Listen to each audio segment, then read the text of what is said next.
Hello అందరికీ బాగున్నారా? మేమైతే చాలా బాగున్నాం. ఈరోజు వీడియో ఏంటంటే ఈరోజు నా మార్నింగ్ బ్లాగ్ మీతో షేర్ చేసుకుంటున్నా. ఇక ఆలస్యం చేయకుండా వీడియోలోకి అయితే వెళ్ళిపోదాం. నేను రోజు మరీ పొద్దునేం లేవను, 6ంటికి లేస్తా. లేచిన వెంటనే బయటికి వెళ్ళి మా ఇంటి నుండి చివరి వరకు అంతా నీట్గా అయితే క్లీన్ చేసుకొని వాటర్ అయితే జల్లుకుంటా. నేను ప్రతిరోజు నైట్ పడుకునే ముందు ఒకటైతే అనుకుంటా, అదేంటంటే రేపైనా పొద్దున్న లేవాలి అని అనుకుంటా. కానీ నా బిడ్డ మాత్రం అస్సలు లేవనియదు. నేను ఎన్నింటికి పడుకుంటే, ఫర్ ఎగ్జాంపుల్ 12ంటికి పడుకున్నా అనుకోండి, 12ంటికి పడుకుంటుంది, నాతో పాటే పడుకుంటుంది. నేను మార్నింగ్ 6కి లేచింది అనుకోండి, నాతో పాటే 6కే లేస్తుంది. 5కి లేచింది అనుకోండి, 5కే లేస్తుంది. ఇట్లా నా బిడ్డ నేను లేచిన వెంటనే నాతో పాటు లేస్తే నాకు చుక్కలు చూపిస్తుందిగా. నేను పని చేసుకుంటూ నా పక్కన కూర్చోబెట్టినా, నా ముందు కూర్చోబెట్టినా ఆమె అయితే అస్సలు ఊకోదు. నేను ఎత్తుకుంటేనే ఊకుంటుంది, లేకపోతే ఏడుస్తుంది. ఆ ఏడుపు భరించలేక ఇక నేనే ఎత్తుకుంటా. ఆమెను ఎత్తుకొని కొన్ని పనులైతే చేయగలుగుతా, కానీ కొన్ని అయితే చేయలేను కదా. నేను లేచిన వెంటనే ఏ పని చేసినా చేయకుండా కొన్ని పనులైతే ఖచ్చితంగా చేస్తా. అవేంటంటే, మా ఆయనకి లేచిన వెంటనే వేడినీళ్ళు తాగే అలవాటు ఉంది. అందుకే ఆయనకైతే వేడినీళ్ళు ఇస్తా. వేడినీళ్ళు ఇచ్చిన వెంటనే టిఫిన్ చేస్తా. టిఫిన్ చేసిన తర్వాత అన్నం కూర వండుతా. అన్నం కూర వండిన వెంటనే ఆయనకైతే బాక్స్ పెట్టేస్తా. ఇవే నా మెయిన్ వర్క్ డైలీ. ఎందుకంటే ఆయన వెళ్ళిన తర్వాత వేరే పనులైతే చేసుకోగలుగుతా, కానీ ఫస్టే పనులు చేసుకున్నా అనుకోండి, ఈ టిఫిన్స్, అన్నం కూర ఇవన్నీ పోస్ట్ పోన్ అయితే ఇక నా బిడ్డ ఏడుస్తుంది కాబట్టి అవన్నీ పోస్ట్ పోన్ అవుతాయి. అని ఇవే మెయిన్గా నేను ఫస్ట్ చేసుకుంటా. ఇంకా ఇక్కడైతే నేను చెట్లకి కంపోస్ట్ ఇస్తాను కదా. కంపోస్ట్ ఇచ్చినప్పుడు ముదిరిపోయిన కాకరకాయ విత్తనాలు అయితే పడుంటాయి. బకెట్లో 3 కాకరకాయ విత్తనాలు అయితే పడినాయి. చెట్టు అయితే బాగా పెద్దగానే అయ్యింది, తీగలు కూడా స్టార్ట్ అయినాయి. అందుకే తీగలు పాకడానికి సపోర్ట్ అయితే ఇస్తున్నా. నేను చాలా రోజుల నుండి మీతో కొన్ని విషయాలు మాట్లాడాలనుకుంటున్నా, కానీ టైంకి అస్సలు గుర్తుంటలేదు, మర్చిపోతున్నా. ఈరోజు మాత్రం మాట్లాడాలనుకుంటున్నా. అదేంటంటే, జీవితంలో ఎప్పుడూ సంతోషంగా ఉండాలని ఎవరు అనుకోరు చెప్పండి? అందరు అనుకుంటారు కదా. ప్రతి ఒక్కరు కూడా జీవితం మొత్తం ఎలాంటి బాధలు, దుఃఖాలు లేకుండా సంతోషంగా గడిచిపోవాలనుకుంటారు. కానీ జీవితం మాత్రం రైలు పట్టాలు మార్చినట్టు మన జీవితం కూడా కొన్ని రోజులు సంతోషం, కొన్ని రోజులు బాధలుగా పట్టాలు మారుస్తూనే ఉంటుంది. ఇంకో విషయం అండి, మన జీవితం మాత్రం ఒకరి జీవితంతో కంపేర్ మాత్రం అస్సలు చేసుకోవద్దు.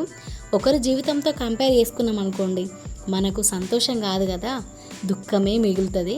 అరే వాళ్ళ జీవితం అట్లుంది, మన జీవితం అట్లా లేదేంది, వాళ్ళ ఆయన ఆ జాబ్ చేస్తుండు, మా ఆయన ఆ జాబ్ ఎందుకు చేయట్లేదు, వాళ్ళ పిల్లలు ఆ స్కూల్లో చదువుతున్నారు, మన పిల్లలు ఎందుకు చదవట్లేదు అని చెప్పి ఇట్లా స్టార్ట్ అయ్యి మన డెత్ దాకా పోతుంది. నిజం చెప్తున్నా, ఒకరి జీవితంతో మాత్రం అస్సలు కంపేర్ చేసుకోవద్దు. కంపేర్ చేసుకుంటే బాధే మిగులుతుందండి, సంతోషం అయితే అస్సలు ఉండదు.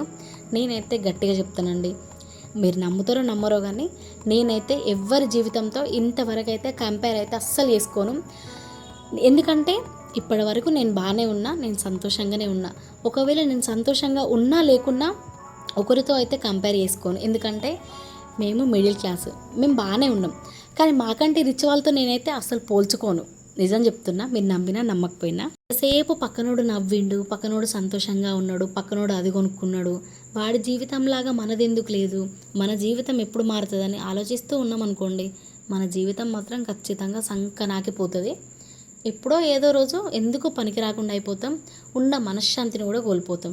నిజం చెప్తున్నా, మనకు తినడానికి తిండి ఉంది, కట్టుకోవడానికి బట్టలు ఉన్నాయి, ఉండడానికి ఇల్లుంది, అన్నీ ఉన్నా కూడా పక్కన వాళ్ళని చూసి బాధపడతాం.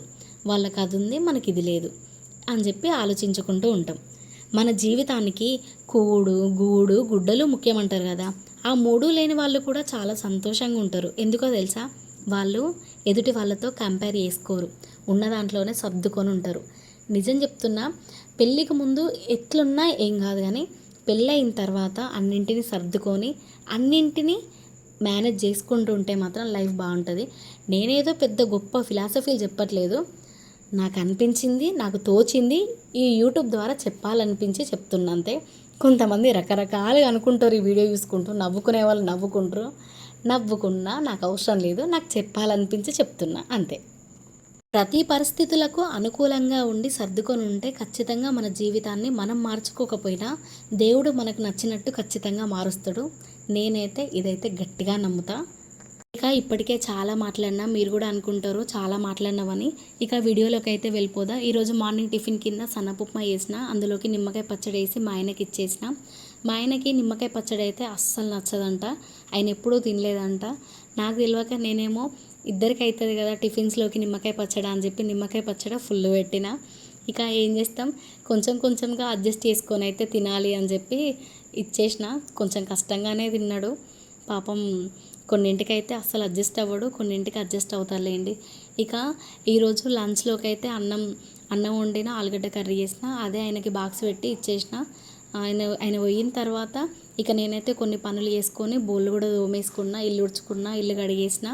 తర్వాత ఇక చేసిన ఉప్మా నేను తినేసి పాపకు కూడా తినిపించిన. పాప చూడండి ఎట్లా ఆడుకుంటుందో. ఈ మధ్యలో ఎట్లా అంటే పెద్దగా అవుతుంది కదా, ఎవరేం చేస్తే అట్లా చేస్తుంది, ఎత్తుకుంటుంది, ముద్దాడుతుంది. అంటే నేను ఆమెను చేస్తా కదా అట్లనే సేమ్ ఆమె కూడా అట్లనే చేస్తుంది. నిజంగా ఇప్పుడు పిల్లలైతే మస్తు ఫాస్ట్ ఉన్నారు, కంప్యూటర్ పిల్లలని వాటినే అనలేదు. ఇక కాసేపు ఆడుకొని పడుకున్నది. ఆమె పడుకున్నది కదా అని నేను కూడా ఒక 1 అవర్ పడుకున్నా. పడుకొని లేచి రాగి జావ అయితే వేసిన నాకు పాపకి. మా బాబు అయితే మా ఇంటికాడ లేడు, మా అమ్మ వాళ్ళ ఇంటికి వెళ్ళిండు.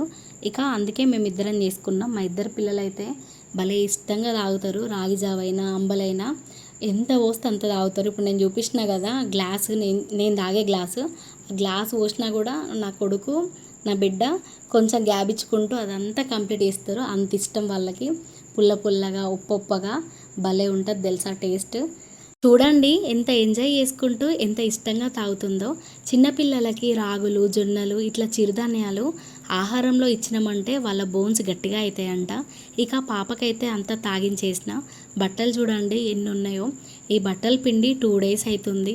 2 డేస్ నుండి బట్టలు చీరలనే ఉన్నాయి. ఇక ఈరోజు అయితే మడత పెట్టాలని అయితే ముంగటేసుకున్నా. ఎన్ని బట్టలు పిండమన్నా విండుతా, ఇంకా ఎంత పని చేయమన్నా చేస్తా, కానీ బట్టలు మడత పెట్టడం అంటే నాకు ఎందుకో అస్సలు నచ్చదండి. మస్తు చికాగా అనిపిస్తుంది.